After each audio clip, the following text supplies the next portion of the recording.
La question du fédéralisme au niveau de l'Union européenne, à mon avis, ne se pose pas aujourd'hui. En tous les cas, ce n'est pas celle qui est la plus urgente à résoudre. La plus urgente à résoudre, c'est celle des solidarités concrètes qu'on veut mettre en place. Et c'est d'ailleurs bien comme ça que Monnet et Schuman ont voulu construire l'Europe. Pas à partir d'un concept institutionnel donné, mais à partir effectivement de ce qu'on met dans le projet européen.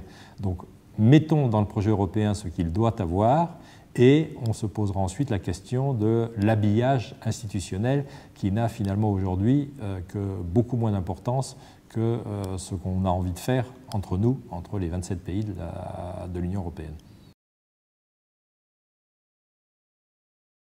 Depuis la fin de l'année dernière, et en conséquence de la crise, on a fait beaucoup pour renforcer l'intégration européenne. En novembre 2011, on a adopté 5 règlements, une directive. On a en mars signé un traité dit de convergence budgétaire.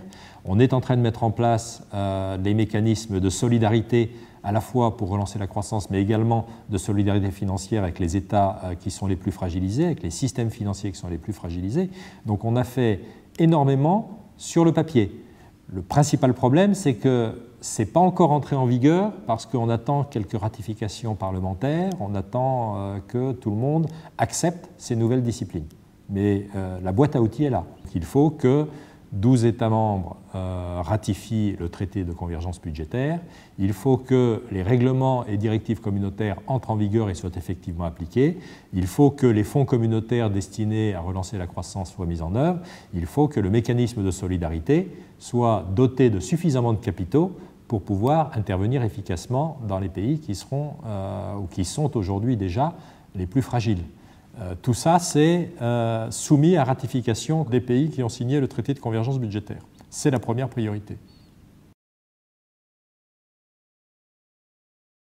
Il faut bien sûr aller plus loin. L'Europe n'est pas seulement une zone dans laquelle on crée un marché unique et une zone dans laquelle on fait en sorte que les budgets et les économies convergent. L'Europe, c'est un projet qui va beaucoup plus loin que ça. Et donc il faut aussi remettre sur le chantier les principaux éléments de ce que doit être une Europe politique, à la fois en termes d'Europe sociale, à la fois en termes d'Europe des citoyens, à la fois en termes d'Europe de la défense, à la fois en termes d'Europe de la recherche et de la technologie, d'Europe de l'énergie, qui sont tous des pans qui sont restés finalement en rade et que la crise n'a pas permis de remettre à l'ordre du jour.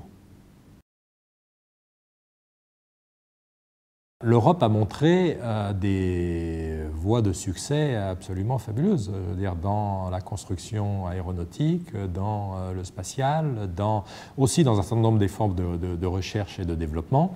La mise en place de la monnaie commune, ça a l'air de rien, mais ça a permis à toute une série d'économies de vivre pendant un certain nombre d'années avec une relative prospérité. Alors on est en train de vivre la crise aujourd'hui, mais ce n'est pas la faute à la monnaie commune, la crise, hein, elle nous est arrivée, et puis on a de la difficulté à la gérer parce qu'on n'est pas allé suffisamment loin dans l'intégration.